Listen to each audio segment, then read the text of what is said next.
ठीक है।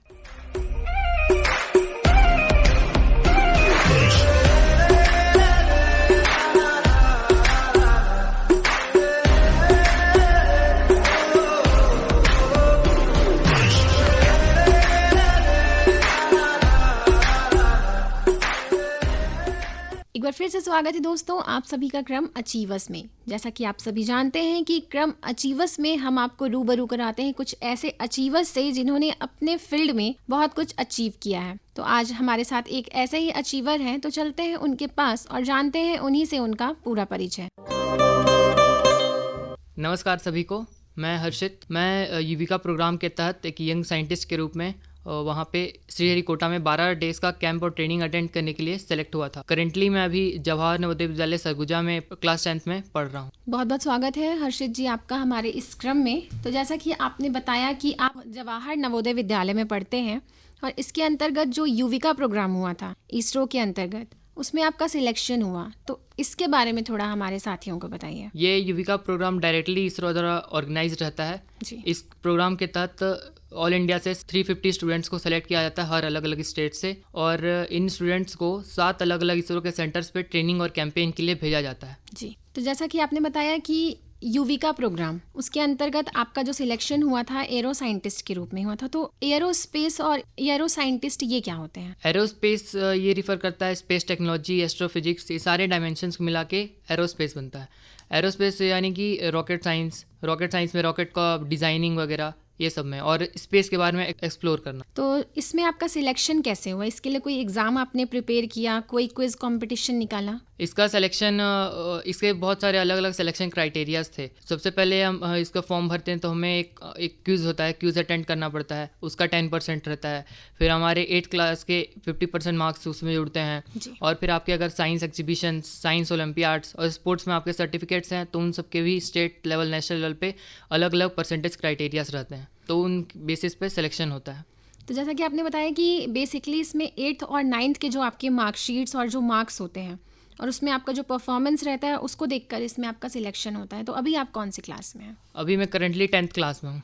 तो आगे आप और क्या करना चाहते हैं? 10th के बाद मैं मैथ सब्जेक्ट चूज़ करूँगा, फिर PCM पढ़ के मैं अच्छे यूनिवर्सिटीज़ में जाने का ट्राई करूँगा, और फिर वहाँ से मैं एरोस्पेस इंजीनियरिंग का ग्रेजुएशन करूँगा और फिर डिग्री लूँगा। उसके बाद फिर मैं जॉब्स के लिए अप्लाई करूँगा इसरो में। तो जैसा कि आपने बताया कि एरोस्पेस और इसरो, तो इसमें आपका सिलेक्शन हुआ जवाहर नवोदय विद्यालय के अंतर्गत। तो आपकी जर्नी कैसी रही यहाँ तक की? यहाँ तक की जर्नी मेरी बहुत अच्छी रही। मैं 2nd क्लास AC में वहाँ तक गया।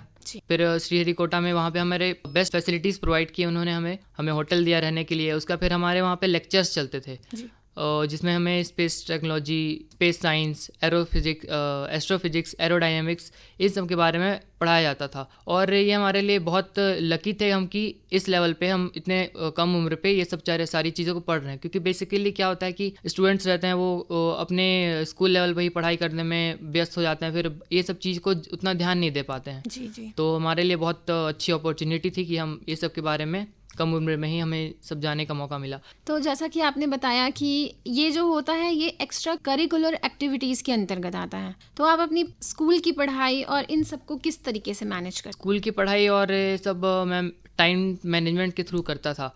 मैं इन सब का तैयारी मैं रात को करता था और स्कूल वर्क मैं शाम को कर लेता था सुपरविजन में। तो इन सब वर्क्स के लिए हमें प्रॉपर टाइम मैनेजमेंट चाहिए होता है और प्रॉपर डिटर्मिनेशन चाहिए होता है। तो इन सब के लिए आपके स्कूल के जो टीचर्स हैं या स्कूल की अथॉरिटीज़, उन्होंने आपका कितना सपोर्ट किया? स्कूल के अथॉरिटीज़ और टीचर्स ने मेरा पूरा सपोर्ट किया इसमें। केमिस्ट्री सर ने मुझे इन सब के बारे में बताया, फिर मैंने इसका प्रिपरेशन की, फिर मैंने एक फॉर्म भरा, फिर मेरा सिलेक्शन भी हुआ। तो हमारे टीचर्स हैं हर चीज़ के लिए हमें सपोर्ट करते हैं, हर फैसिलिटी प्रोवाइड करते हैं और हर एनवायरनमेंट ऐसा प्रोवाइड करते हैं कि जिसमें हम अच्छे से रह सकें, पढ़ सकें और आगे बढ़ सकें। बहुत अच्छी बात बताई हर्षित आपने कि किस तरह की आपकी जर्नी जो अभी तक यहाँ तक थी उसमें आपके स्कूल के अथॉरिटीज़ और आपके टीचर्स ने आपका बहुत सपोर्ट किया। तो दोस्तों बातों का सिलसिला यूं ही चलता रहेगा, पर उससे पहले आइए सुनते हैं ये गीत। तो कौन सा गीत सुनना चाहेंगे हर्षित आप? मैं बेसिकली अरिजीत सिंह के सॉन्ग्स सुनना पसंद करता हूँ। तो आइए सुनते हैं हर्षित जी आपकी पसंद का ये गीत।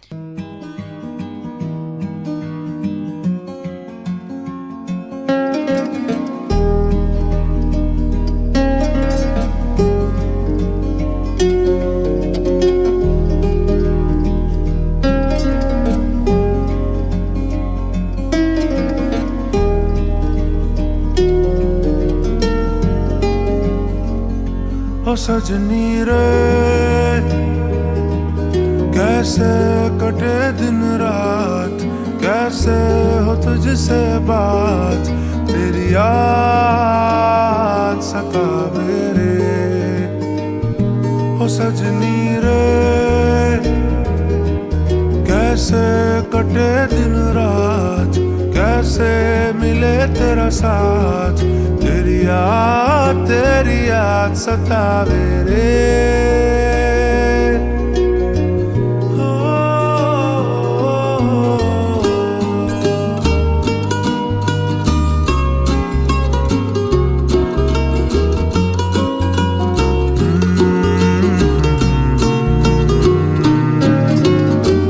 कैसे घनेरे बदरा घिरे तेरी कमी की बारिश लिए, सैलाब जो मेरे सीने में है, कोई बताए ये कैसे थमे, तेरे बिना अब कैसे जिए। ओ सजनी रे कैसे कटे दिन रात, कैसे हो तुझसे बात, तेरी याद सतावे रे।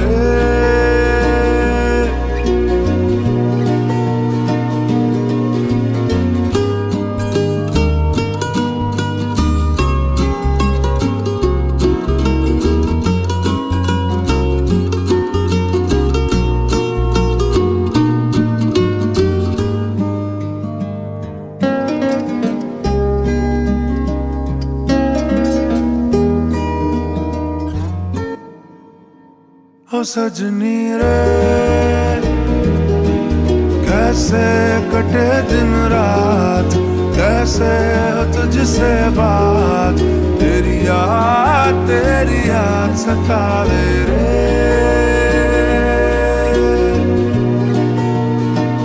ओ सजनी रे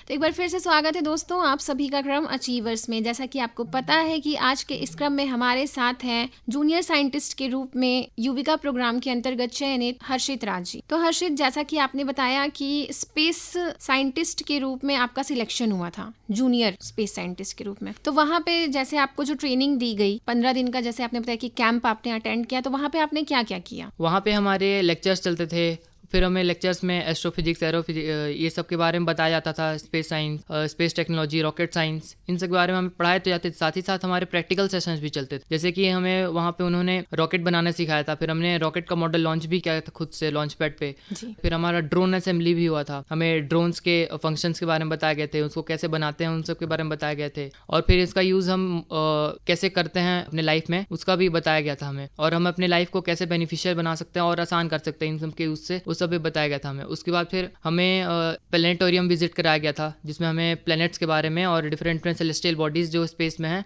उन सब के बारे में बताया गया था। फिर हमारे लेक्चर्स तो चलते ही थे, और हमें वीआर के थ्रू भी हमें चंद्रयान 3 का लैंडिंग दिखाया गया था, जिससे हमें वहाँ पे प्रैक्टिकल हमें देखने का मौका मिला कि हम कि एक्चुअली वर्ल्ड कैसा, मतलब हम विजुअलाइज कर पा रहे थे कि एक्चुअल में स्पेस कैसा दिखता है वीआर के थ्रू। तो कैसा रहा आपका एक्सपीरियंस? थोड़ा सा हमारे साथ भी साझा करिए कि कैसा दिख रहा था स्पेस वहाँ पे हम देख रहे थे तो हमें ऐसा लग रहा था कि हम ही लैंड हो रहे हैं चांद पर। फिर हमें चांद दिख रहा था, फिर हम इधर अपना सर घुमाते थे हमें सन दिखता था, फिर उधर सर घुमाते थे तो हमें बड़ा सा जुपिटर दिखता था, और भी स्पेस में एस्टेरॉइड्स वगैरह, मीटोराइट्स वगैरह दिखते थे, और अर्थ तो बहुत ही ज़्यादा ब्यूटीफुल दिख रहा था चांद से। तो हर्षित, आपकी उम्र में बहुत सारी चीज़ें होती हैं दिमाग में कि हम आगे जाकर, कोई चाहते हैं हम गेमर बने, कोई क्रिकेटर बने, कोई कुछ करे, तो आपके दिमाग में ये ख्याल कहाँ से आया कि आपको यही करना है? मैंने सबसे पहले तो बहुत सोचा कि मेरा इंटरेस्ट किस में है। फिर मैंने देखा कि मुझे स्पेस टेक्नोलॉजीज़ के बारे में, साइंटिफिक चीज़ों में, ये सब में बहुत ज़्यादा इंटरेस्ट है और मैं ये सब चीज़ों को कर भी पाता हूँ। तो मैंने डिसाइड किया कि मुझे किस फील्ड में जाना चाहिए। फिर बहुत सोचने के बाद फिर मुझे, और मेरा सिलेक्शन युविका प्रोग्राम में भी हो गया था, तो मैंने फिर वहीं से ठान लिया कि अब मुझे एरोस्पेस इंजीनियर ही बनना है और अपने देश को डेवलप करना है और स्पेस टेक्नोलॉजी में फर्स्ट पे लाना है। तो घर वालों के साइड से आपको कितना सब? मेरे घर वाले का ऐसा मानना है कि जिस चीज़ में हमारा इंटरेस्ट है हमें उसी चीज़ को करना चाहिए। मेरे घर वाले मेरे ऊपर कोई प्रेशर नहीं डालते हैं कि तुम यही करो या वही चीज़ करो। वो मेरे पापा कहते हैं कि आपको जो चीज़ में इंटरेस्ट है उसी चीज़ में जाओ और उसी चीज़ में आगे करो। उनका ये मानना है कि जो इंसान जिस चीज़ में इंटरेस्टेड रहता है उसको और उसी में आगे बढ़ना चाहिए, तभी वो सक्सेसफुल इंसान बन पाता है। जी, जब हम अपने पैशन को और अपने इंटरेस्ट को एक साथ फॉलो करते हैं तो हमें सफलता ज़रूर मिलती है। तो हर्षित, आप खाली समय में और क्या करते हैं? खाली समय में मैं या तो कुछ पोएम्स वगैरह लिखता हूँ या तो फिर सिंगिंग का मुझे बहुत ज़्यादा शौक है, तो मैं गाना वगैरह भी गा लेता हूँ। तो कुछ लाइनें गाकर अपना फेवरेट हमारे साथियों को सुना देते हैं। ठीक है, मैं आपके लिए गा सकता हूँ। तू ही ये मुझको बता दे, चाहूँ मैं आना, अपने तू दिल का पता दे, चाहूँ मैं आना। तू ही ये मुझको बता दे, चाहूँ मैं आना, अपने तू दिल का पता दे, चाहूँ मैं आना। इतना बता दूँ तुझको, चाहत पे अपनी मुझको यूं तो नहीं इख्तियार, फिर भी ये सोचा दिल ने अब जो लगा हूँ मिलने, पूछूं तुझे एक बार ओ, तू ही ये मुझको बता दे, चाहूँ मैं आना, अपने तू दिल का पता दे, चाहूँ मैं आना। बहुत अच्छी आवाज़ है आपकी हर्षित, और आपने बहुत अच्छा गाना गाया। तो हर्षित, जैसा कि आज के समय में जो हमारे यूथ वाले हैं या आपकी उम्र के बच्चे हैं वो अपने करियर को लेकर बहुत ज़्यादा कंफ्यूज हैं, तो उनके लिए आप क्या कहना चाहेंगे? आजकल के टाइम पे जो यंग पीपल्स हैं, इनफैक्ट मैं भी एक टाइम पे बहुत ज़्यादा अपने गोल के बारे में चिंतित रहता था कि मुझे क्या करना चाहिए। तो उसके बारे में मैं कहना चाहूँगा कि आपका जो इंटरेस्ट है आप उसी को फॉलो कर दिए, और आपको अगर कोई करियर ऑप्शंस जानना है तो फिर आप अपने टीचर से संपर्क करिए या तो फिर अपने एल्डर से पूछिए जो इस फील्ड में पहले सक्सेस पा चुके हैं। तो यही चीज़ है, और सबसे मोस्ट इम्पॉर्टेंट है इंटरेस्ट। आपका जिस चीज़ में इंटरेस्ट है आप उसी चीज़ को करें। अगर आप दूसरी चीज़ को करने जाएंगे फिर आपसे दोनों चीज़ नहीं कर पाएंगे, आपका इंटरेस्ट भी लूज़ होगा और फिर आप उसमें एक्सपर्ट भी नहीं बन पाएंगे आप। तो आपने जैसा कि बताया कि आजकल के जो बच्चे, एक तरीके से सही बताया आपने कि कैसे अपने गोल को लेकर बहुत ज़्यादा कंफ्यूज रहते हैं, तो आप अपना मोटिवेशन किसको मानते हैं? मैं कोई एक पर्सन को अपना मोटिवेशन नहीं मानता हूँ, मैं हर पर्सन से कुछ कुछ मोटिवेशन गेन करने का ट्राई करता हूँ। बहुत अच्छा लगा आपसे हर्षित बात करके, और आपने बहुत अच्छी अच्छी बातें बताई। उम्मीद करते हैं कि जो लोग आपको सुन रहे होंगे वो आपसे बहुत कुछ सीखेंगे, और आपकी उम्र के बच्चे जो कि अपने गोल को लेकर कंफ्यूज हैं वो अपना गोल एक ना एक दिन ज़रूर अचीव करेंगे। तो बहुत बहुत धन्यवाद हर्षित आपका, आप आए और हमसे बातचीत की। तो दोस्तों, इसी के साथ आज का क्रम अचीवर्स बस यहीं तक।